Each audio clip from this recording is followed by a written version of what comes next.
Have you ever chased a dream only to realize when you arrived it wasn't the way you expected? I want you to do a little exercise with me. Close your eyes. Take in a deep breath. Feel the air as it enters your nostrils. Feel your lungs expand.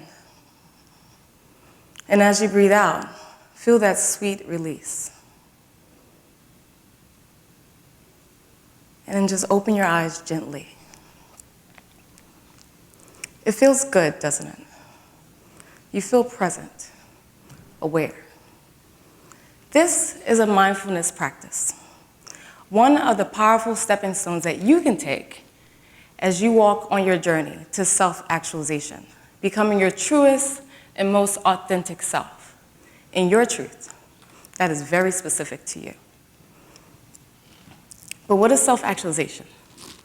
Big word. Self-actualization is being the you that you've been destined to be. The thing that you always want to do, that you always put off on that list. That's self-actualization. And no one can teach you how to be you. When I was a child, I remember sitting in class and my teacher talking about this huge pyramid. The pyramid created by Dr. Abraham Maslow. The hierarchy of needs, teaching you what it is that you need to do before you can truly become self-actualized. And she said, children, self-actualization is the process of becoming your best and highest self. And I just remember just staring at that pyramid like, wow.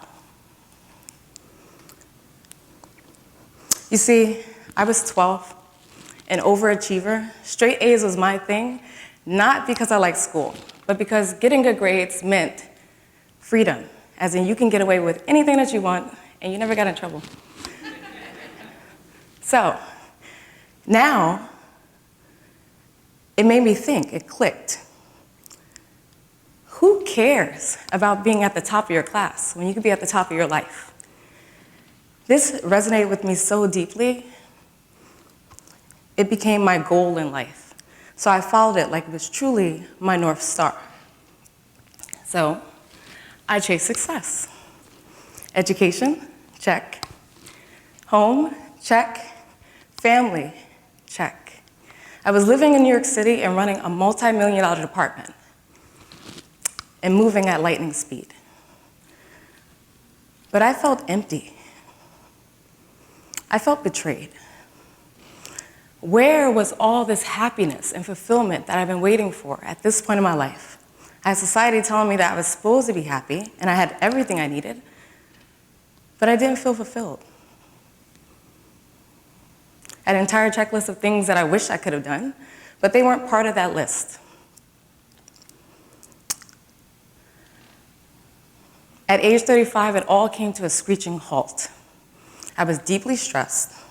I had major anxiety, and my blood pressure was through the roof. I remember my nurses telling me, Ms. Tucker, if you don't get your blood pressure under control, we're going to have to put you on medication for life. It devastated me. So one day, I was at a meeting. My ears started flooding. My heart was racing. And I felt like I was drowning. Another panic attack. I realized I wasn't living. I was surviving. So I pulled out my cell phone in the middle of the meeting. I, Nikiya Tucker, hereby resign from my position. Send. I had to make a change.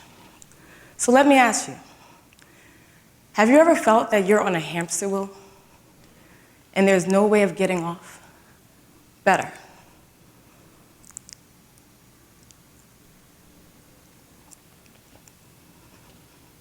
Have you ever done all the things that you were supposed to do and still felt like something was missing? Like your happiness, your truth, your self-power? That was the question I was wrestling with. And that's when I realized that self-actualization is not about accumulating success and then finding fulfillment. It's about knowing who you are, having an idea as to where you want to go with your life, the thing that lights you up on the inside, the thing that you're so happy it doesn't feel like work because you're destined to do it. Your inner being showing his full self. So, that's where, in my work as a psychic healer and spiritual coach, I realized that there's stepping stones to this game. And the stepping stones to success is mindfulness, visualization, and regression hypnotherapy. Because the path to self-actualization isn't a straight path, it's a spiral. A spiral that moves forward and backward and inward, taking you deeper with who you truly are. So no matter what's happening in life, what's falling apart, you always feel fulfilled. So our first stepping stone is mindfulness. It's the exercise that we did when I first started. Mindfulness is the art of being present. It's being in the now. And there's so many ways that you can practice mindfulness. For those of you that like meditation or don't do meditation, mindfulness can be done by just simply meditating and finding your inner awareness and allowing yourself to just sit with your own energy, your own mind. It's not judging your thoughts, your feelings, the sensations in your body. It's just being and being okay with that.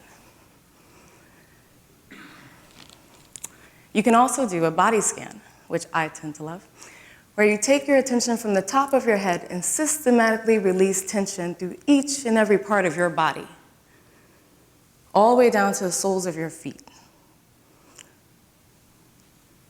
If you're a person who can't sit still, a walking meditation would be easier, where you take conscious steps and paying attention to each and every step as you move forward, allowing you to really just be present in your body, in your space. With mindfulness, research shows that it activates the parasympathetic nervous system, allowing you to reduce stress, as well as increase awareness, and be able to regulate your emotions. It's the first step in the stepping stones, because you need to be able to go within and be able to hear your truth. And by doing so, you can recalibrate and move toward self-actualization. And now once you're calm and you know how you feel, taking us to our second stepping stone, visualization. Visualization, despite that photo, is not just daydreaming. It's dreaming with purpose. It's visualizing who you want to be and where you want to go, and embodying that. Visualization is practiced by top athletes, as well as Olympic athletes and top executives, to enhance their performance by simply visualizing an action. You build new pathways, allowing you to enhance your performance, the same way as physically doing an action.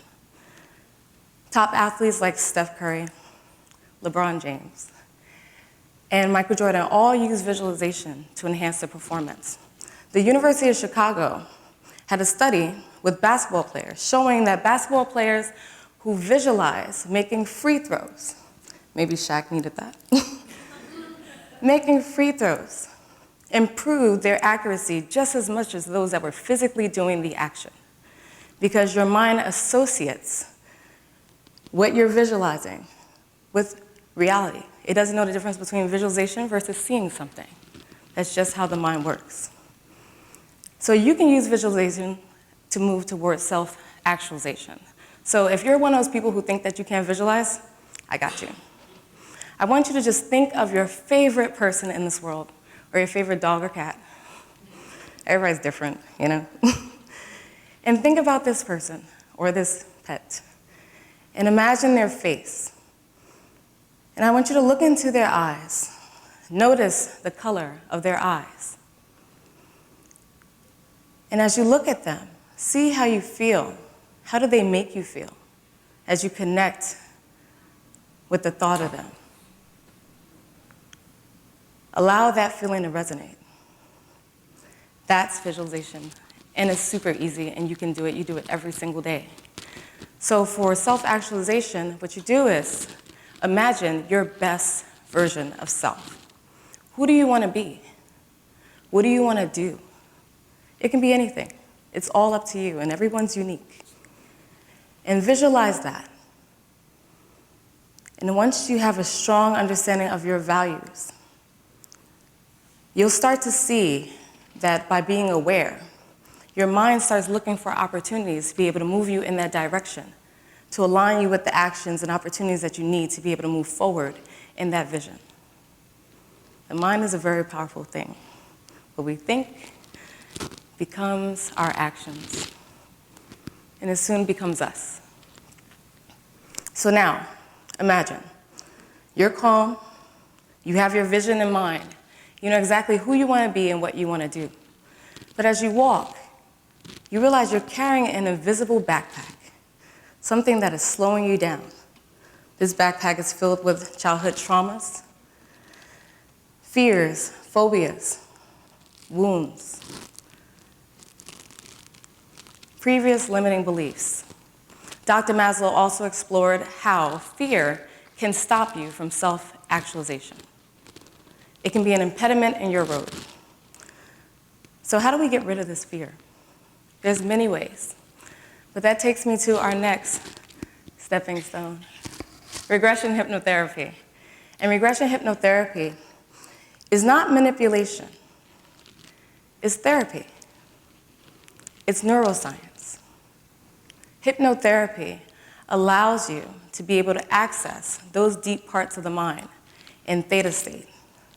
By the brain being relaxed, you're able to access points of openness, as well as your self-awareness goes down, so you're less triggered by what you're seeing during hypnosis. Hypnosis allows you to process emotions and limiting beliefs so you can move toward behavioral change. So one form of regression hypnotherapy is quantum healing hypnosis technique. And I use this to help my clients move and transcend past their limiting beliefs.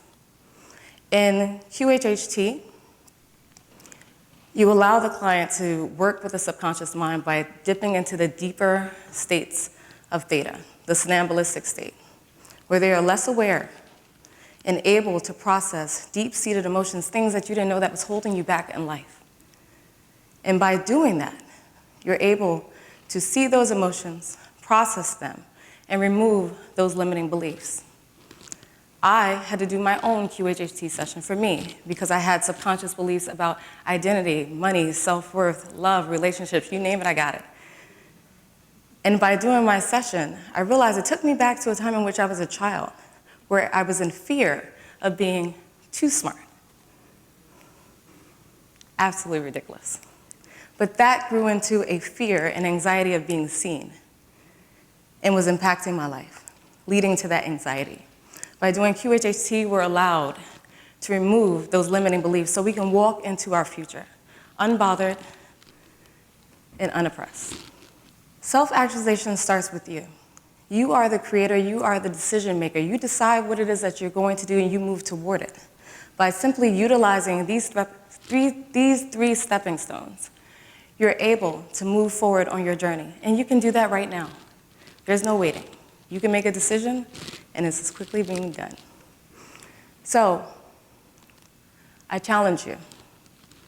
Tomorrow morning when you wake up, take 5 minutes out of your day. When you first wake up, no cell phone, no distractions. Just sit in pure silence. Let your inner awareness communicate with you, and you'd be amazed at what you would discover about yourself. And then once you're done, visualize that bigger self, the person who you see yourself being and embody that. And then take one step in that direction. Because who we're becoming is up to us. But if you're willing to do the work and step forward, you can do it.